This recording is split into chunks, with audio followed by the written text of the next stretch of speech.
चंदौली का रुख कर लेते हैं, जहां तमाम विकास कार्यों की सौगात दे रहे हैं मुख्यमंत्री योगी आदित्यनाथ। सहयोग के लिए खड़े होंगे। आज चंदौली वासी, चंदौली जनपद के वासी भी अब कह सकते हैं कि विशेषज्ञ चिकित्सा सेवा के लिए चंदौली में भी अच्छी चिकित्सा सुविधा प्राप्त होगी और यहां चंदौली के नौजवानों को मेडिकल एजुकेशन के लिए भी चिकित्सा शिक्षा के लिए बाहर नहीं जाना पड़ेगा, बल्कि डॉक्टर पैदा भी करेंगे। आपका ये मेडिकल कॉलेज डॉक्टर भी पैदा करेगा। एक साथ इतनी योजनाएं भाइयों बहनों तब हो पा रहा है जब अच्छे जनप्रतिनिधि चुने गए हैं। आपने पांडे जी को चुना, पकौड़ी लाल जी को चुना, मोदी जी को काशी से चुना गया, मोदी जी प्रधानमंत्री बने, पूरे देश को नेतृत्व दे रहे हैं और उनके मार्गदर्शन और उनके नेतृत्व में भारत आज दुनिया की एक महाताकत बनने की ओर अग्रसर है। नए भारत का नया उत्तर प्रदेश कैसा होना चाहिए, आज यही तो चंदौली की योजनाएं बना रही हैं। अच्छी सड़क होनी चाहिए, बिजली होनी चाहिए, राशन मिलना चाहिए लोगों को, गरीबों को सभी सुविधाएं मिलनी चाहिए, उनके जीवन स्तर में सुधार होना चाहिए, कहीं कोई अभाव नहीं होना चाहिए, हर पीड़ित के साथ सरकार होगी, विकास सबका, भेदभाव किसी का नहीं, और इसी को कहते हैं सबका साथ और सबका विकास। यही तो मोदी जी ने 2014 में देश को मंत्र दिया था। यही मंत्र तो नए भारत को दुनिया की एक महाताकत बनाएगा। ये महाताकत जब भारत की 135 करोड़ की जनता और उनके नेता के रूप में मोदी जी दुनिया के अंदर बोलते हैं, तो दुनिया के सबसे बड़े लोकतंत्र के सबसे लोकप्रिय नेता के रूप में मोदी जी का लोहा पूरी दुनिया मानती है। हम सबका सौभाग्य है कि प्रधानमंत्री मोदी जी उत्तर प्रदेश का प्रतिनिधित्व करते हैं देश की संसद में। उनका मार्गदर्शन, उनका यशस्वी नेतृत्व पूरे भारत के सर्वांगीण विकास की एक रूपरेखा तैयार कर रही है। कोई सोचता था चंदौली में भी मेडिकल कॉलेज बनेगा, कोई सोचता था कि सोनभद्र में भी मेडिकल कॉलेज बनेगा, कोई सोचता था कि मिर्जापुर में भी मेडिकल कॉलेज बनेगा, कोई सोचता था कि गाजीपुर में मेडिकल कॉलेज बनेगा। आज तो भाइयों बहनों गाजीपुर में भी मेडिकल कॉलेज बन रहा है। इसी सत्र में प्रारंभ होने जा रहा है। वहां पर चंदौली में मेडिकल कॉलेज का कार्य प्रारंभ हो गया है। सोनभद्र में मेडिकल कॉलेज का निर्माण कार्य हो रहा है। मिर्जापुर में मेडिकल कॉलेज का कार्य इसी सत्र में वहां प्रारंभ हो रहा है। और प्रदेश में जब 2022 में विधानसभा चुनाव में भारतीय जनता पार्टी चुनाव लड़ने के लिए जाएगी, तो भाइयों बहनों तब तक हम प्रदेश के सभी 75 जनपदों को एक एक मेडिकल कॉलेज दे चुके होंगे। सभी 75 जनपदों के लिए अब विकास चेहरा देख करके नहीं होता है। पहले जैसे होता था कि बिजली आएगी तो 4 जिलों में आएगी, बाकी चंदौली को छोड़ दो। आज तो आपको बिजली मिल रही कि नहीं मिल रही है? अरे बोलो, बिजली मिल रही है? अच्छा मुझे बताओ, ये कोरोना कालखंड में राशन मिल रहा है कि नहीं मिल रहा है? थोड़ा हाथ खड़ा कर दो, थोड़ा जोर से हाथ खड़ा करके मुझे बताओ तो, राशन मिल रहा है?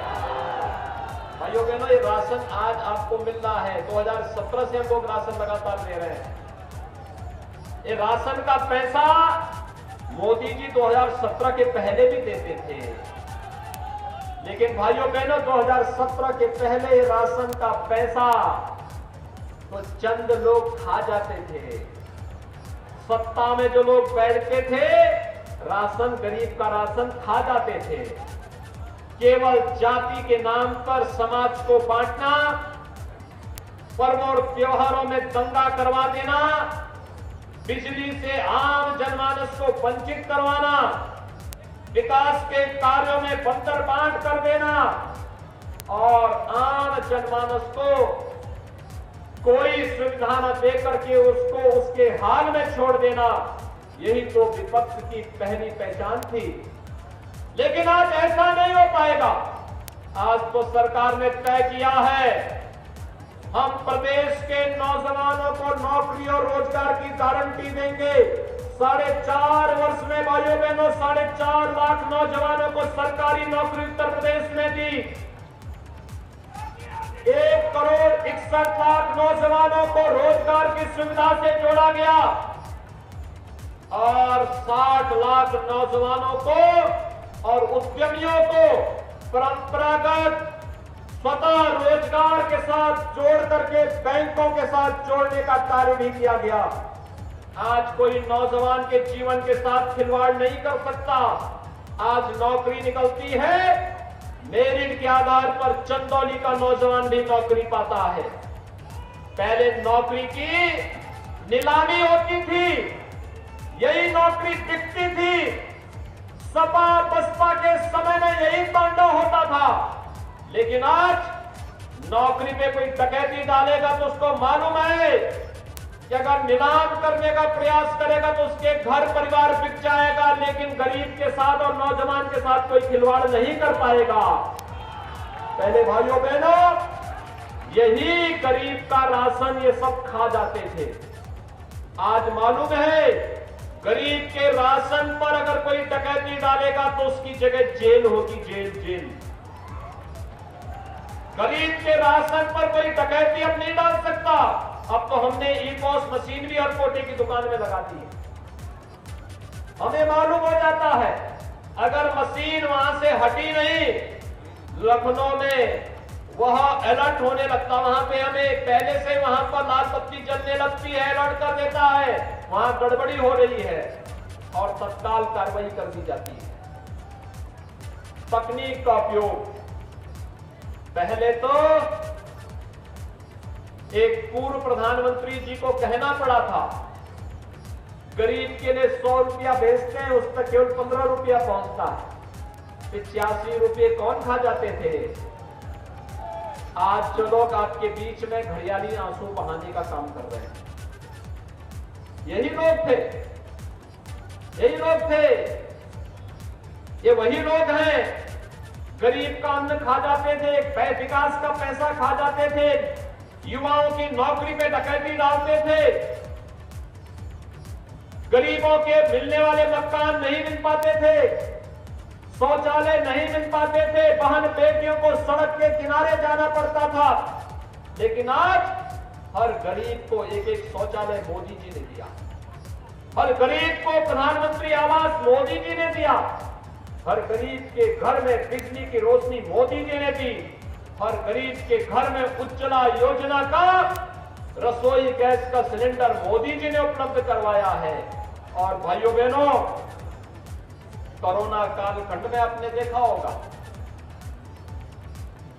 जो लोग अन्य प्रदेशों में थे, दिल्ली के अंदर और महाराष्ट्र के अंदर और कांग्रेस शासित राज्यों के अंदर क्या व्यवहार हो रहा था आप लोगों के साथ। लेकिन जब हमारे सामने समस्या आई, हमने कहा कि नहीं, वो हमारा नागरिक है, हम उसको अपने प्रदेश में बुलाएंगे।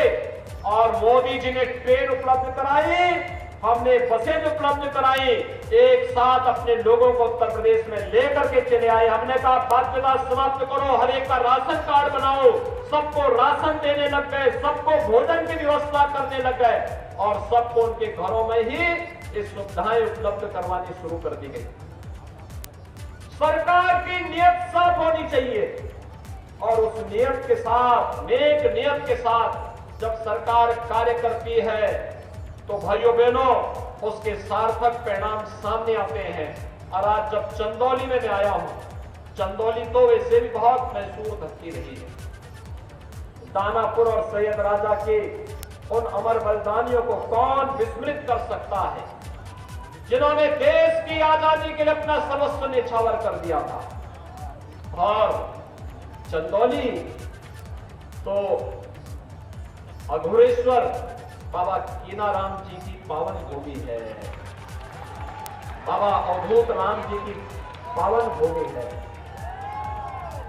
पांडे जी ने और यहां के हमारे विधायकों ने हमसे पहले इस बारे में कहा कि मेडिकल कॉलेज बाबा के नाम पे होना चाहिए। मैंने कहा मेरे लिए तो बहुत सौभाग्य की बात होगी कि पूज्य बाबा कीनाराम जी के नाम पर मेडिकल कॉलेज बने। और भाइयों बहनों, हमारी सरकार इस बात की घोषणा करती है कि चंदौली का यह राजकीय मेडिकल कॉलेज पूज्य बाबा कीनाराम जी के नाम पर ही होगा।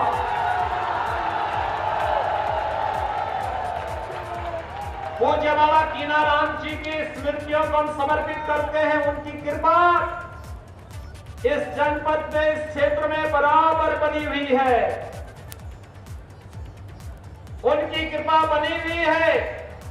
वे परम आध्यात्मिक विभूति थी। उनकी विभूतियों की चर्चा आज भी होती है।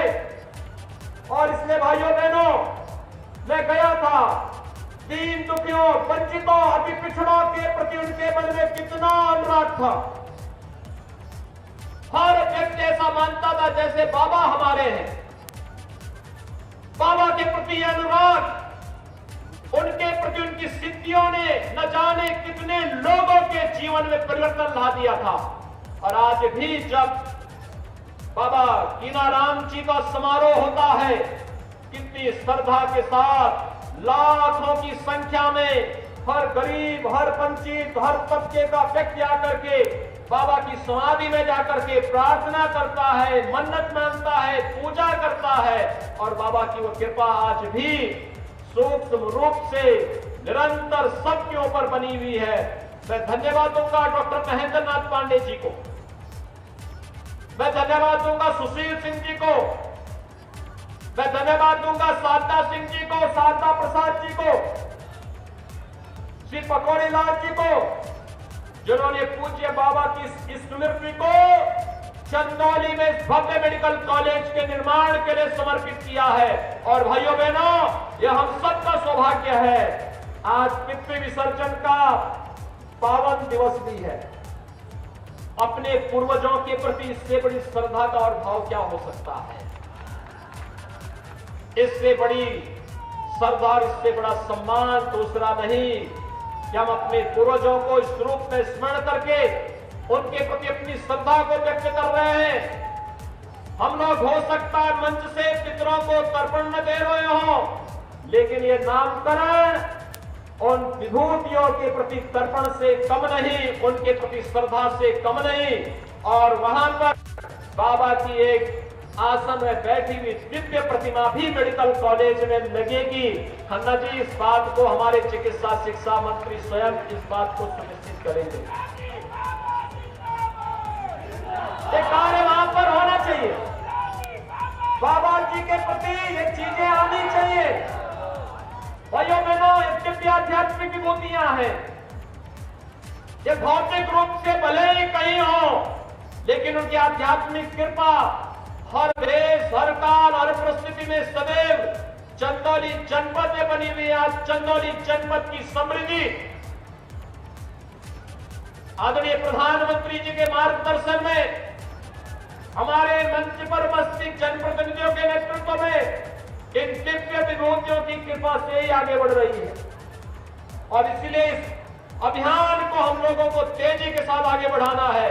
आज के इस अवसर पर जब मेडिकल कॉलेज की सौगात आपको प्राप्त हुई है, यहां पर पांडे जी ने, सुशील सिंह जी ने, हमारे विधायक और माननीय सांसद जी ने अन्य कुछ मुद्दे यहां पर रखे हैं। सरकार इन सब पर पूरी संवेदनशील तरीके से कार्य करेगी। और भाइयों बहनों, मैं आप सबको आश्वस्त करता हूं, सरकार ने बिना भेदभाव की योजनाओं का लाभ हर एक व्यक्ति को दिया है। हमने गरीब अमीर का भेद नहीं माना, हमने छोटे बड़े का कोई भेद नहीं किया। हर एक व्यक्ति को गले से लगाया, योजनाओं का लाभ हर एक नागरिक तक पहुंचाने का कार्य किया है। और मैं आपको आश्वस्त करता हूं, आपने देखा होगा, अगर किसी अपराधी और माफिया ने किसी गरीब की संपत्ति पर, किसी व्यापारी की संपत्ति पर कब्जा करके जबरन करने का प्रयास किया तो हमने उसकी छाती पर बुलडोजर चलाने में भी कोई संकोच नहीं किया है। और भाइयों बहनों, मैं आज आपको यही आश्वासन देने के लिए आया हूं, सुरक्षा का ये माहौल उत्तर प्रदेश को एक नई पहचान दिया है।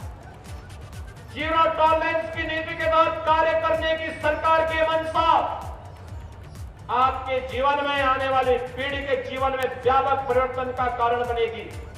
और मैं आज के इस अवसर पर जब यहां पर लगभग 800 करोड़ रुपए की परियोजनाओं का लोकार्पण और शिलान्यास का कार्यक्रम संपन्न हो रहा है, मंच पर उपस्थित केंद्रीय मंत्री डॉक्टर महेंद्र नाथ पांडे जी, हमारे सांसद श्री पकौड़ी लाल कोल जी, हमारे विधायकगण श्री सुशील सिंह जी, श्रीमती साधना सिंह जी,